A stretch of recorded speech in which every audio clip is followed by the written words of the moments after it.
I would like to call this meeting to order. This is the meeting of the Human and Community Services Committee for February 26, 2024. My name is Deb Poland. I am the chair of this committee, and I want to welcome all of you here. Joining us as committee member, we have Town Councilor Barry Walters.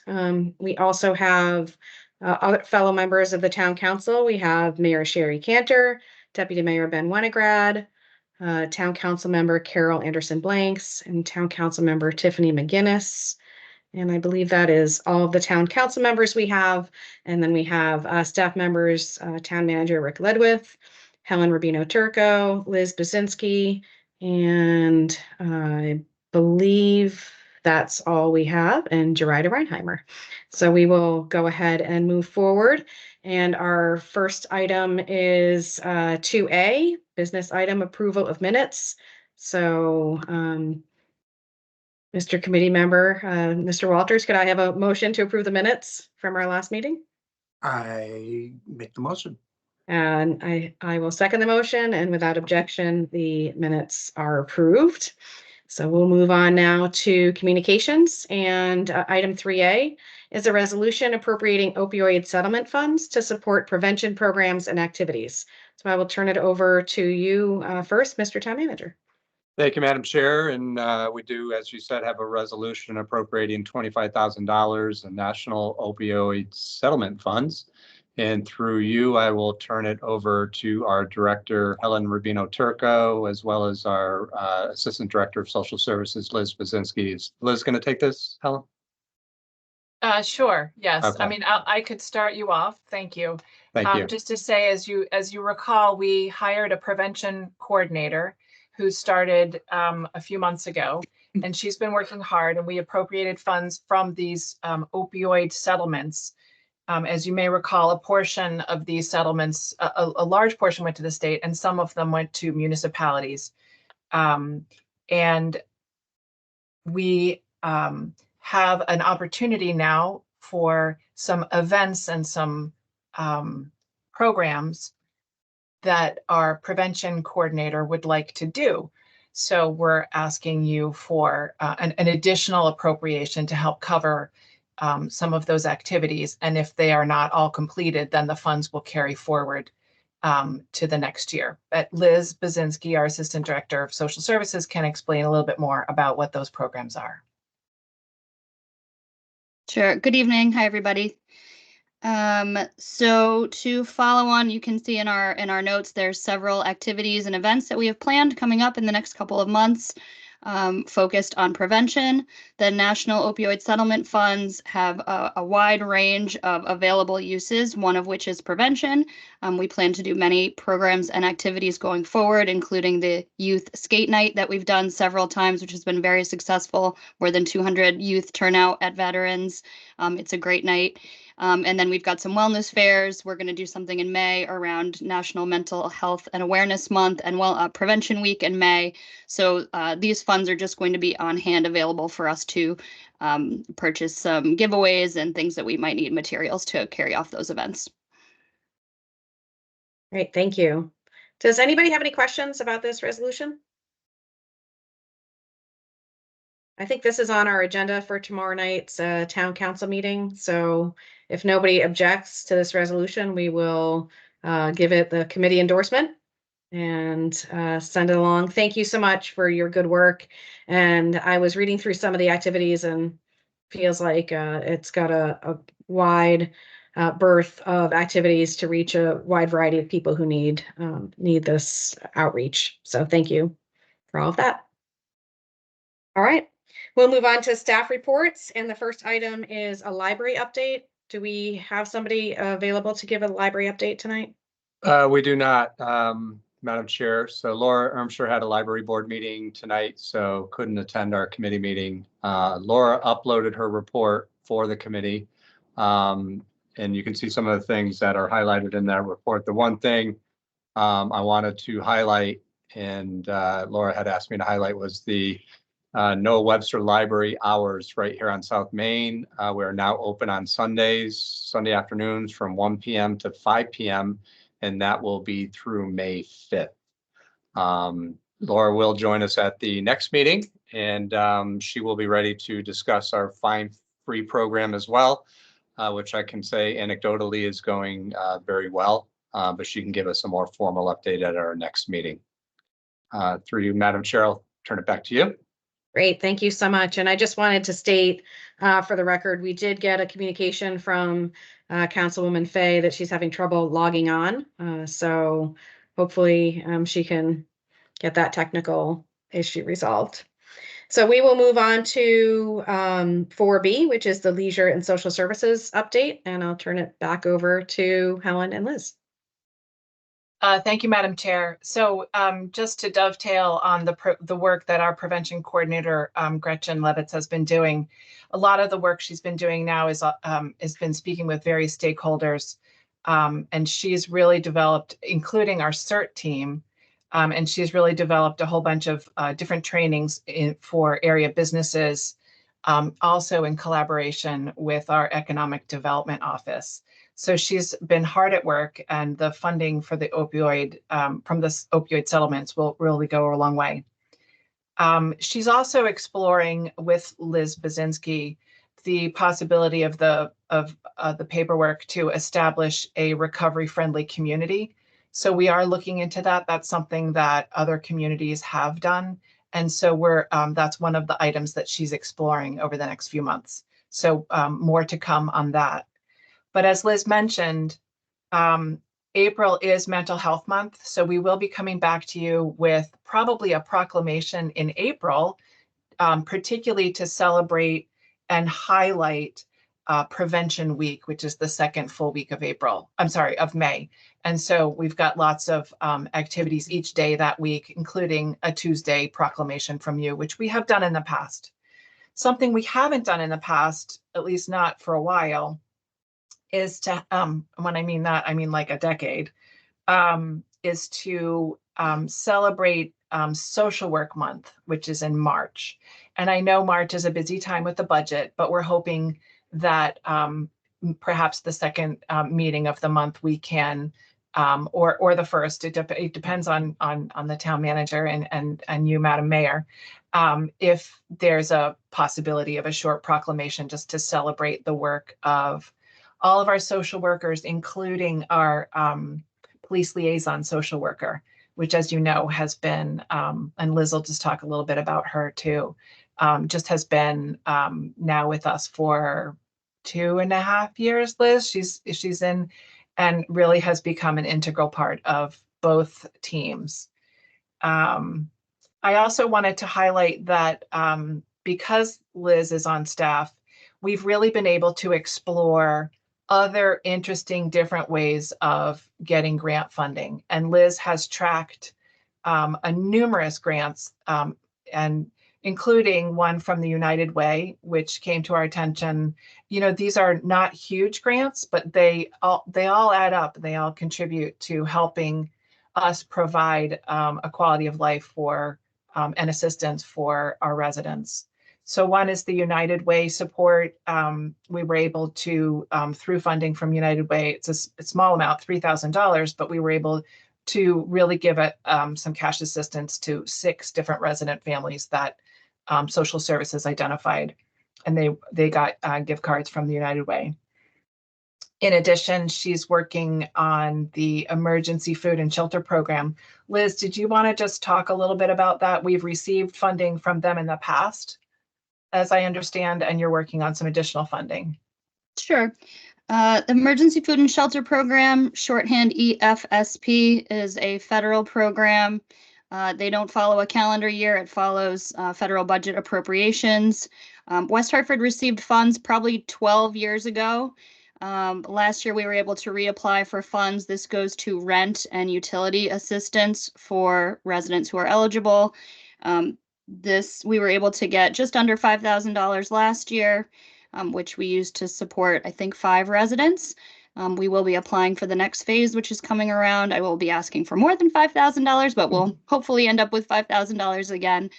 So these are just, different federal opportunities or local opportunities that we can see to help offset some of the support that we already provide through Town That Cares.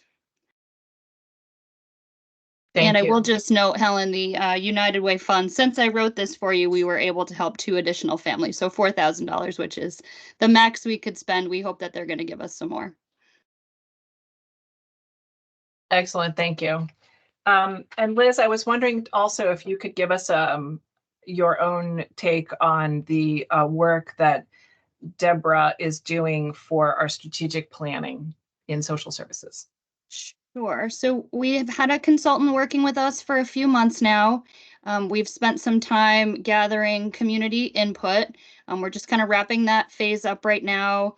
She was able to do a few focus groups with our Hillcrest area neighborhood residents. We did a community survey that was blasted out. We were in the senior centers for a couple of days doing surveys by hand with folks if they weren't able to get online to do it. We had just under 800 responses to our survey, trying to get people's input on what they felt the greatest needs in town were, and where some gaps in services might be. So at this point, we're finalizing the kind of input phase, going through what our current programming strategies look like, and kind of trying to retake a look at where we're focusing our energies, our staff time, our resources, and prioritizing those lined up against what we're hearing from the community. So we're hoping to have a draft plan available in April. Great. Are there any questions about the social services side at this point? I have a question, but I want to see if others on the call have questions before I head to mine. Any other questions? It's not necessarily a question with Barry Walters, but I'm very interested in the recovery-friendly community and what that will look like, because I think that is a very important area that people don't think about too often. They just sort of think it's out there and not affecting them. But I look forward to hearing more about that. Sure. I mean, the synopsis, the short answer is they've provided a document that sort of gives a checklist of various activities and actions that the municipality can do. And really, this is in support of residents who are in recovery from a substance use. A couple of things it does: it raises awareness about the nature of these conditions. It promotes health and recovery by reducing stigma and discrimination for those folks. And it also helps us build or improve the environmental factors necessary for recoveries to flourish.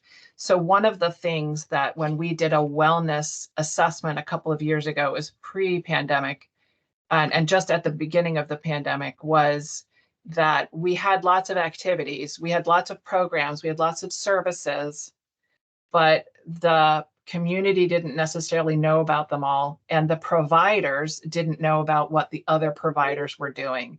And so that kind of bringing those all together is something that we really wanted this prevention coordinator to play that major role. And I think that her ability to look now at what it means to establish a recovery-friendly community, it's more than a piece of paper, right? It's really about a commitment that we want. So it's we're not just checking a box. So we're going to do it properly, and I think she's the right person to lead us through that process. Excellent, thank you. Thank you. Madam Mayor? Thank you very much. On just to follow up on the recovery-friendly community and also the prevention. There has been a lot of information coming out, and I see it not only on national communications, but local. And I know our own Senator Blumenthal has been doing some work on with gaming being legalized and gambling. There's been a lot of problem gambling, and so people entering crisis. And I think that it works very much the same as an addiction to alcohol and drug addiction as well. And the physical symptoms of withdrawal are similar because it's all dopamine. And a lot of young people, especially young men, have been falling victim to this. And so I'm hearing more and more about it. And I just want to make sure that we are including this in our planning and our services as well. And it is something that has become much more of an issue in all the states that have legalized gambling around us. So. Thank you. Other questions? Yeah, Counselor Blanks. Thank you, Madam Chair. And thank you for the report out. Just a quick question. You mentioned, and you can elaborate for me, the focus group being at Hillcrest. And I'm just curious or wondering, are focus groups held in other areas, parts of town, collaborate with other organizations other than Hillcrest? I'm going to let Liz answer that question. Yeah, thank you for the question. We did not do any other specific focus groups. We focused on the Hillcrest area because we do have a center over there, the Hannock Center, that has been providing social services for a number of years and has staff resources concentrated there. So this was really to take a deeper dive with residents and participants of those services in regards specifically to the services over there. And we really tried to reach other folks through the survey. Thank you. Thank you. Other questions? So my question is regarding the grant from the United Way, and really any other of these grants that we are able to provide some financial relief and assistance to families in town. I assume we're also connecting those people with other more long-term resources, such as energy assistance or help applying for SNAP. And I'm just wondering if you can very briefly tell us about how we take the opportunity when we get these small pots of funds to identify families in need and then leverage those to then get those families additional assistance that is provided either by the federal or state government. Absolutely. Thank you. This is really the specialty of our social workers. So the United Way funds, as an example, it's not a grant. They did some quick fundraising around the rising numbers in homelessness and made funds available to different municipalities. So what we did was went through our roster of clients who had exhausted other resources. So they've already been to CRT. They've already gotten their energy assistance that they're eligible for. They've already received support from us through through Town That Cares funding that we can offer. So this was the additional sort of piece that we could put into place to help this family. So oftentimes what our social workers will do is work on whatever the specific need is or case is, try to connect them to whatever eligible resources are out there, state, federal, local nonprofits. We try to be the last dollar in the door through our Town That Cares fund because that is a finite resource. And so oftentimes we'll be able to provide that resource to them if it's a financial resource or a connection, and then we'll continue to do the case management and follow up with them. Great, thank you. You're welcome. That's a great explanation and leads us right back into the appreciating our social workers. So yeah, and I did just want to follow up on Helen mentioned Samantha, our police social work liaison. She is phenomenal.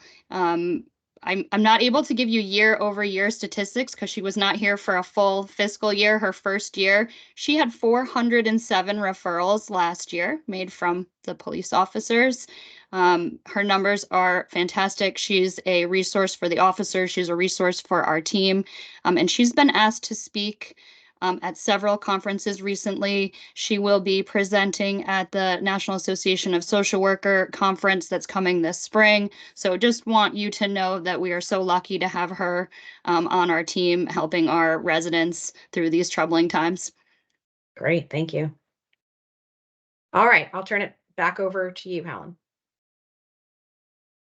Thank you, Madam Chair. Moving on to leisure services, I wanted to start with our spring and summer registrations. So as you know, we separated them. The summer camp registrations opened on February 1st at noon. It was a busy morning, and in my report, you'll notice that we processed over 6,000 registrations and took in over $1 million, and that was in the first week. So we do expect, obviously, those numbers to continue to rise. But the real areas that I wanted to point out are the town staffed camps. So these are not the ones where we hire, someone to come in and do a 1 week camp. These are ones where we hire camp counselors and they're here all summer. We are often the first job for many youth residents in our town. And it probably comes as no surprise that the two programs at Elma Community Center, the Busy Bees and the Discovery Zone, were very popular. The Discovery Zone is a newer camp that Jamie Krzyzewski basically imagined herself. And she's gotten a wonderful new summer staffer who works in another town to come and run this program for us in the summer. Our Buena Vista camp is also really popular.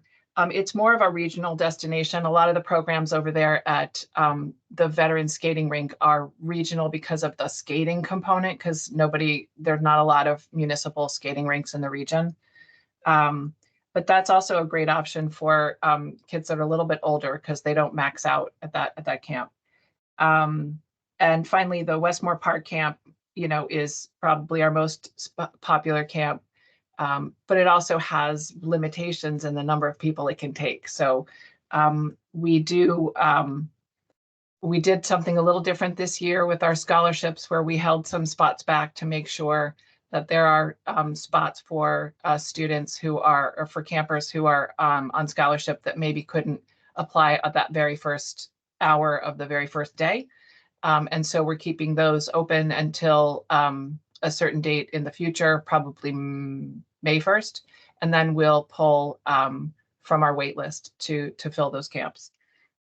Fantastic doesn't fill quite as much. It's our bread and butter camp, if you will. But this is the second full year where Elena Torromeo is running in charge of our summer camps. We had two gentlemen who for many years ran our camps, and they've both retired. And I happen to know Elena because she came up in kindergarten with my oldest son, and she has always been the same person she is today. She just always has a lot of energy and a big smile, and she's a magnet for kids. So it's just delightful to be able to have homegrown talent continue to participate and give back in our community. We are planning to open our spring and summer programs on March 1st, and that will happen again at noon. And by separating, as you may remember, separating the summer camp from the spring and summer programs, it gives parents a chance to focus and not be pulled in two directions. I want that camp, but I also want that program. So this gives them a chance to kind of spread it out. So we're anticipating that we are going to have a lot of programs, and in addition to the ones that we've already offered, that continue to come up in the coming months. I also wanted to update you on the Rockledge Golf Club. We have a couple of highlights there. One is that we did finalize our contract with Josh Moses to be the next golf pro. As you may know, he was the assistant pro for the last 2 years, and he has a great knowledge of our community, a great knowledge of Rockledge, and we're looking forward to having his talent lead that facility. He has a team of people that are coming with him, including a Class A teaching pro, George Connor, and also some part-time employees that have worked there for a couple of years that he's pulling back now to come and work with him again. So again, keeping the talent in town, which is nice. The driving range expansion plans, as you know, we submitted a special use permit to our TPZ, and our presentation was very comprehensive, but we did hear a number of questions from our commission members, as well as some concerns from a couple of the abutting neighbors. And so our application was tabled so that we could spend a little bit more time analyzing and some alternate solutions that would be acceptable. And because of the short turnaround, as you may know, the TPZ was supposed to be the first Monday, but it was the second Monday because there was construction going on some upgrades going on in the council chambers. So because there's such a short period of time between then and the next meeting, we've actually asked it to be continued until April 1st. So we will be having another meeting with the neighbors in the middle of March. We haven't selected the exact date, but it'll probably be around March 20th, just so that we can make sure that they're comfortable with the solutions that we've come up with.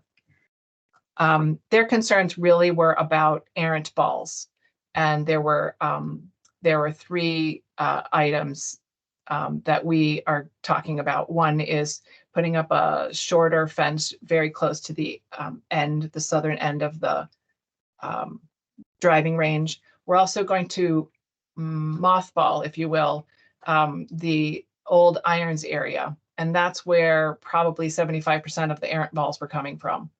But it's not really going to be very attractive to use at all because there's this new covered driving range with, technology.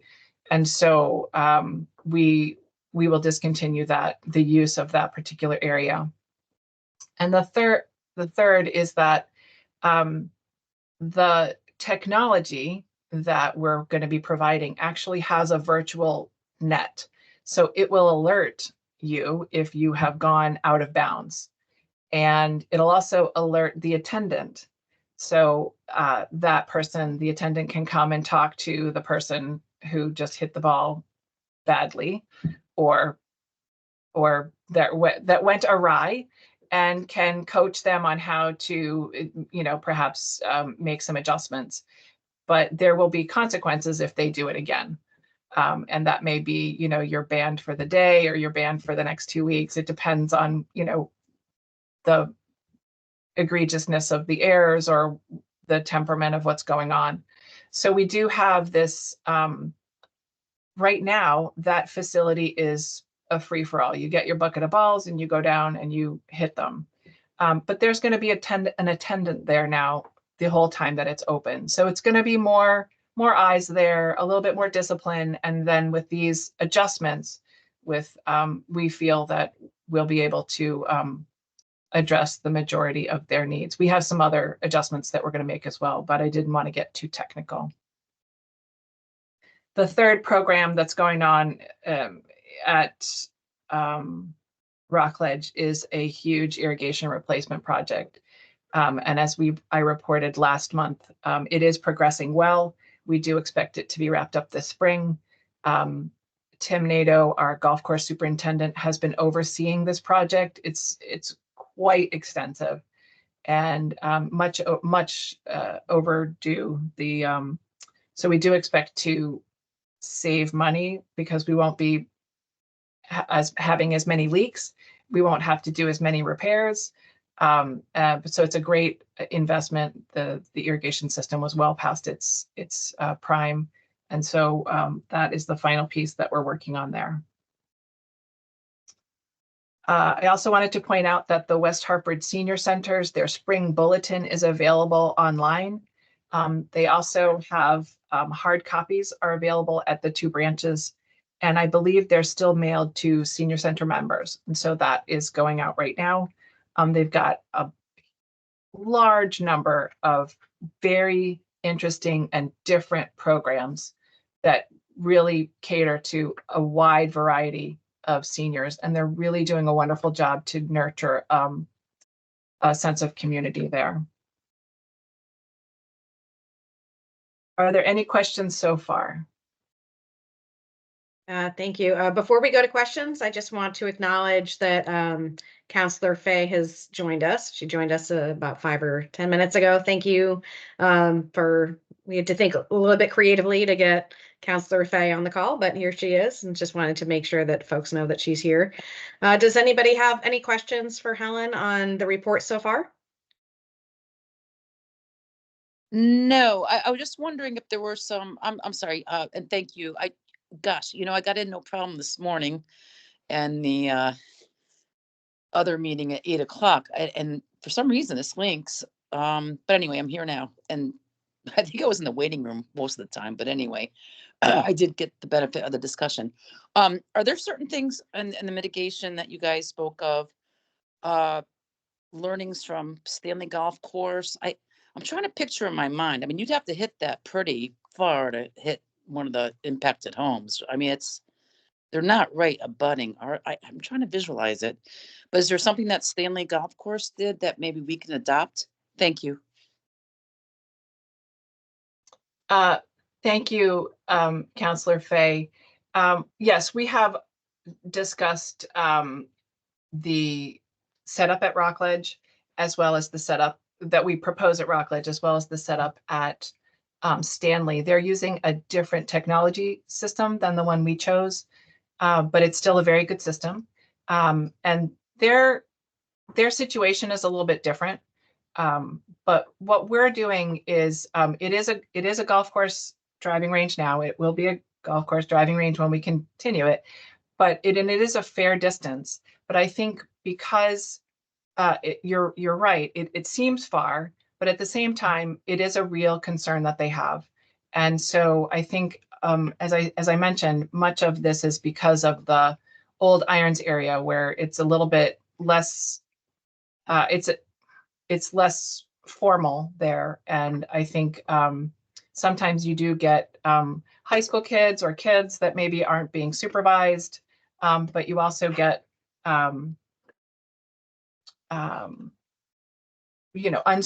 I guess it's really the unsupervised area. So, and it is much closer to their homes than where the main part of the driving range is. But yeah, so we've gotten some great feedback from our community, and we have some solutions that we're pleased to be able to share with them. Thank you for that question. I did want to fill everybody in on the status of our new Elmwood Community Center design. As you may know, we're in the process of formalizing a contract with GWWO. They're an architecture firm that is out of Baltimore, and they have an office in West Hartford. Actually, she's a West Hartford native, born and raised here, and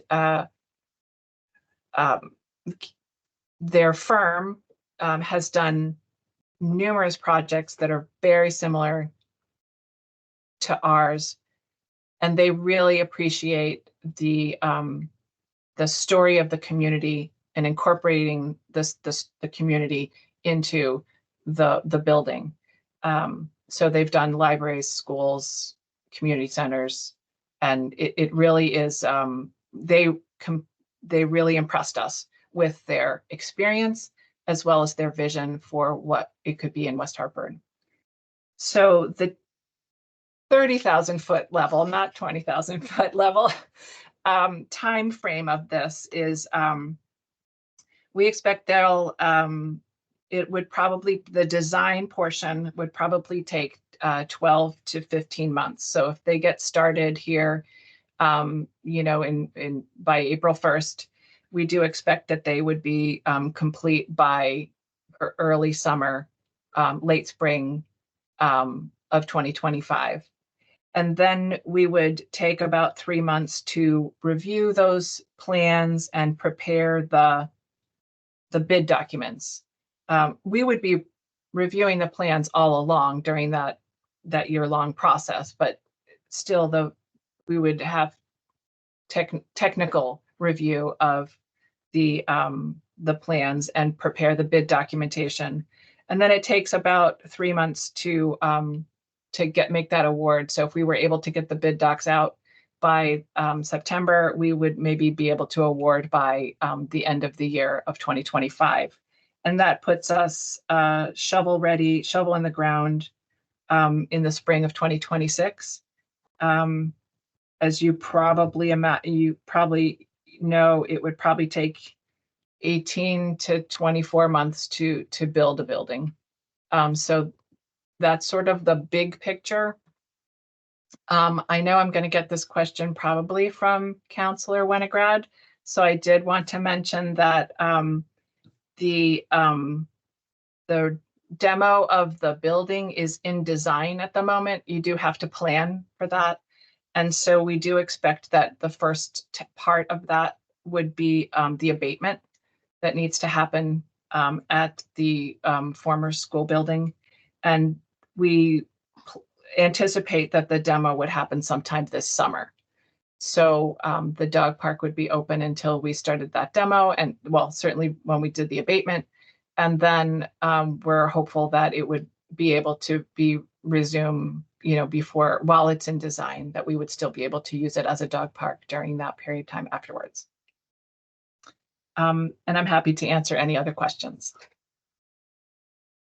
Great, thank you. That is a really helpful perspective, because I know we're all anxious to get the community center built, but I think it's useful for us to see, like, we are looking at probably almost 4 years before this project is complete, but it takes a lot of work and a lot of steps in the interim, including what we haven't talked about, which is getting the funding, which hopefully we can have some of our partners on the federal and state level help us with that. So I appreciate just having that laid out for us.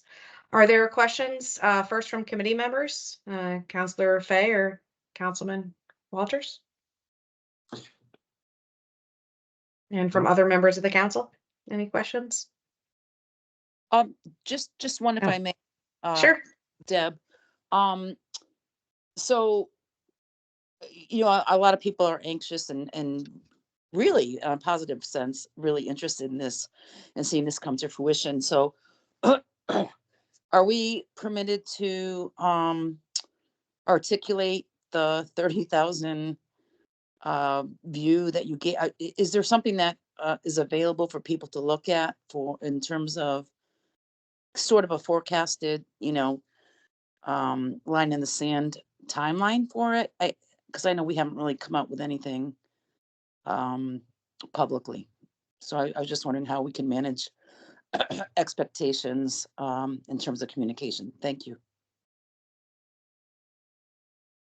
So if you don't mind, I'll try and answer that question for you, but I will defer to Rick Ledwith as well.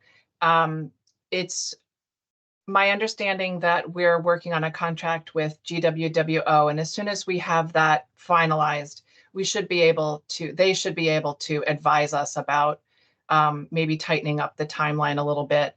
But generally, it takes about a year to do the design. It takes some time to review that. It takes some time to bid that.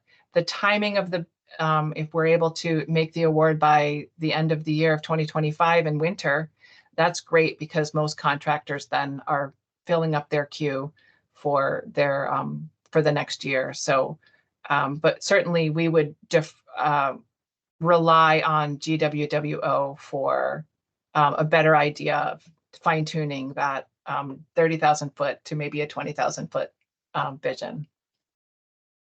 Yeah, through you, Madam Chair, to Councilor Fay's question, as a follow-up to Helen's comments as well. I think what we'll do is, once we have this contract finalized, which should be hopefully soon, signed on a dotted line, as soon as I sign it, we will work on a press release through Renee's office, and to address some of Councilor Fay's comments, put that estimated timeline right in that press release, because there are a lot of people who are very interested in where we are, what's happening. Helen and I hear often from the folks who served on our feasibility committee as to where we are in the process as well. So I'm sure that translates into many thousands of our residents. So we will do that as soon as we have that contract signed, which I said, hopefully will be in the next week or two. No, that's perfect. No, I just want to be able to, think about how I can support you guys, because it is exciting and it is positive and people are, excuse me, inquiring minds want to know. I think that kind of timeline of once the contract's signed makes sense. I just want to be helpful in managing the public's expectation. So thank you for that. Yes, thank you. Thank you. Other questions or comments?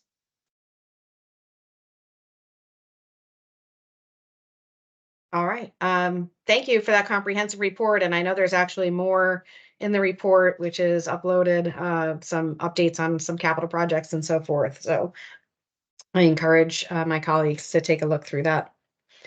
Are there any requests for future agenda items?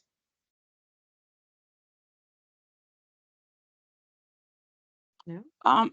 Excuse me, Ms. Poulin, I have one that came through residents, excuse me, constituents. I'm not sure how to frame this. The question is, with the amount of people who have crossed the border and Connecticut being a sanctuary state, should we be anticipating, or do we know if we're going to be housing some of those folks who are here essentially illegally? There's 13 million, I think, countrywide. And we know that they're in Connecticut. And so people are asking me specifically about West Hartford's plans. So it's a big question. It's a broad question.